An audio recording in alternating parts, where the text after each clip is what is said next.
చంద్రబాబు అవినీతిపై ఫిర్యాదు చేసిన అధికారులను ఆయన బెదిరించి వారిని భయపెట్టి వారి చేత అబద్ధపు వాంగ్మూలాలను చెప్పించి గవర్నమెంట్గా తానే పిటిషన్లు వేసి ఒక్కో కేసు మూసివేస్తున్నాడు. జరుగుతూ ఉంది, కళ్ళ ముందర కనిపిస్తూ ఉంది. బెయిల్ షరతులను ఉల్లంఘిస్తూ ఉన్నారు, వయలేషన్ ఆఫ్ బెయిల్ కండిషన్స్. మరి ఇంత బరి తెగించి చేస్తూ ఉన్నాడు. దీని గురించి అయినా కానీ ఎల్లో మీడియా ఎప్పుడన్నా రాసిందా, చూపించిందా, మాట్లాడినారా? ఏముండవు. అసలు 2014 నుంచి 19 మధ్య చంద్రబాబు చేసినవి ఆషామాషి స్కాములు కావు. స్కిల్ స్కామ్ అనేది 100 కోట్లు బొక్కేసిన వ్యవహారం. స్వయంగా ఫైళ్ళ మీద చంద్రబాబు నాయుడు స్వయంగా సంతకాలు చేసి డొల్ల కంపెనీలకు 370 కోట్లు ఇచ్చి సీమెన్స్ ఎండి చెప్తాను, ఆ డబ్బులు నాకు రాలేదు, నా కంపెనీ కాదని.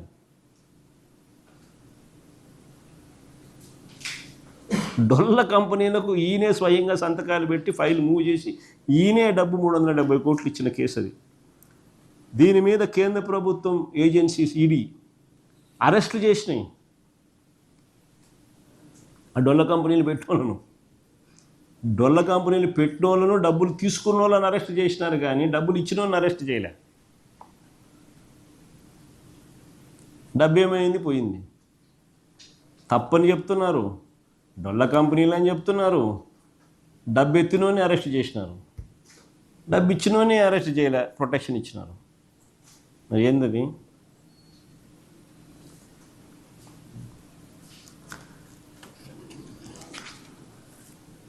కేంద్ర ప్రభుత్వ ఏజెన్సీలు కూడా దీన్ని స్కామ్గా బయటకు తీసుకొచ్చి అరెస్టులు కూడా చేశారు.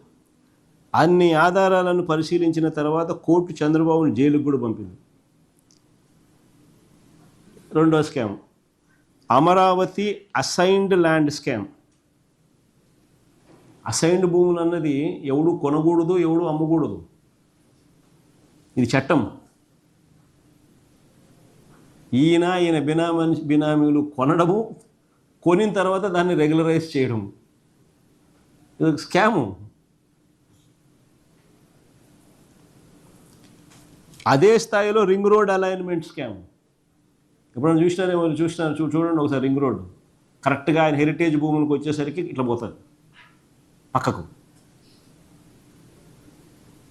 హెరిటేజ్ భూములు కట్టపోతుంది పక్కన. ఉచితం పేరుతో కోట్ల రూపాయలు ఇసుక స్కామ్. గవర్నమెంట్కు సంవత్సరానికి 750 కోట్లు, మా హయాంలో సంవత్సరానికి 750 కోట్లు ఇసుకలో డబ్బులు వస్తే 5 ఏళ్ళకు కలిపితే కనీసం 3500 కోట్లు గవర్నమెంట్కి రావాల్సింది. ఈయన ఉచితం పేరుతో గవర్నమెంట్కి రావాల్సింది రూపాయి రాకపోగా లెఫ్ట్ రైట్ సెంటర్ స్కామ్ చేసినాడు. శాండ్ ఈరోజు కూడా చేస్తూనే ఉన్నాడు అదే శాండ్ స్కామ్ ఉచితం పేరుతో. అది ఇంకొక స్కామ్. ఫైబర్ నెట్ స్కామ్ అనేది ఇంకొకటి. అర్హత లేని బ్లాక్ లిస్ట్లో ఉన్న తన అనుచరుడు కంపెనీకి కాంట్రాక్ట్ కట్టబెట్టి 100 కోట్లు ఇచ్చిన స్కామ్ ఇది. బ్లాక్ లిస్ట్లో ఉన్న తన అనుచరుడికి కాంట్రాక్ట్ అప్పచెప్పి 100 కోట్ల రూపాయలు చేసిన స్కామ్ ఫైబర్ నెట్. ఇంకొక స్కామ్ లిక్కర్లో ఎంఆర్పి కన్నా అధిక రేట్లకు అమ్మి తన బెల్ట్ షాపుల ద్వారా, తన పర్మిట్ రూముల ద్వారా, తన మాఫియా సామ్రాజ్యం ద్వారా స్థాపించిన సామ్రాజ్యం ద్వారా లిక్కర్లో ఎంఆర్పి కన్నా అధిక రేట్లకు అమ్మి క్యాబినెట్ ఆమోదం లేకుండా ప్రివిలేజ్ ఫీజును రద్దు చేసి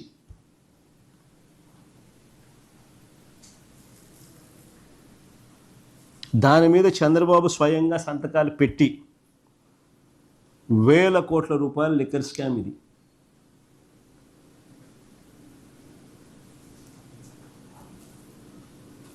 ఇదే మోడస్ ఆపరేండి ఇప్పుడు కూడా జరుగుతుంది. ఇప్పుడు డిస్టరీలకు ఆర్డర్లు ప్లేస్ చేసేది ఎవరు? ప్రైవేట్ షాపులు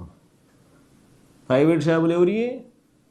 చంద్రబాబు నాయుడు ఎవరు చెప్తే వానికి ఆర్డర్లు ప్లేస్ చేసి తన మాఫియా సామ్రాజ్యంలో భాగస్తుంది.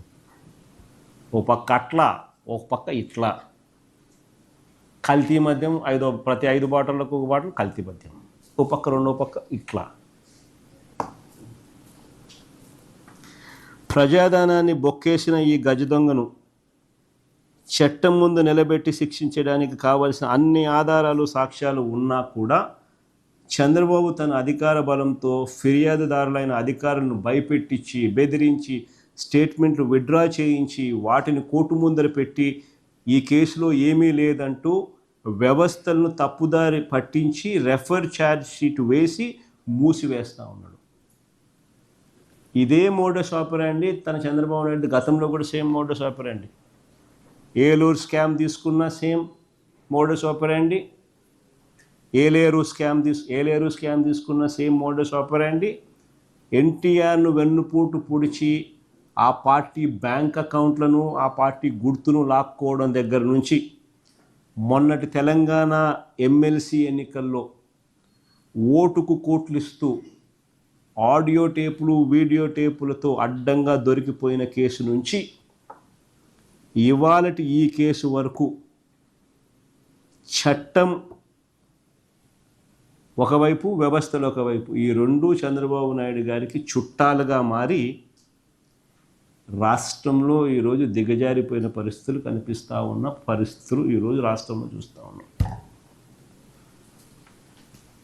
నేను అడుగుతా ఉన్నా, వీటి అన్నింటి నుంచి ప్రజలను మభ్యపెడుతూ చంద్రబాబు నాయుడు డ్రామాలు రత్తి కట్టిస్తూ గోబెల్స్ని మించిపోతూ తాను, తన ఎల్లో మీడియా గ్యాంగు తాను చేస్తూ ఉన్న దుష్ప్రచారాలను కొనసాగిస్తూ ఉండగా చంద్రబాబు నాయుడు చేస్తూ ఉన్న ఈ అన్యాయాలను వేలెత్తి చూపిస్తూ సాక్ష్యాలు, ఆధారాలతో ఎప్పటికప్పుడు ప్రజల ముందున నాణ్యానికి ఇటువైపున కూడా వివరిస్తూ ప్రజలను ఎడ్యుకేట్ చేసే కార్యక్రమం చేస్తూ పోతాం.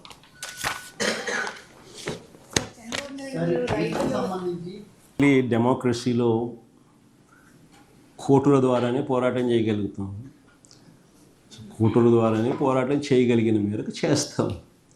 Ultimately at the end of the day పైనుంచి దేవుడు చూస్తూ ఉంటాడు, డెమోక్రసీలో ప్రజలు చూస్తూ ఉంటారు. అల్టిమేట్లీ దేవుడు, ప్రజలు వీళ్ళే బుద్ధి చెప్పాల్సిందా.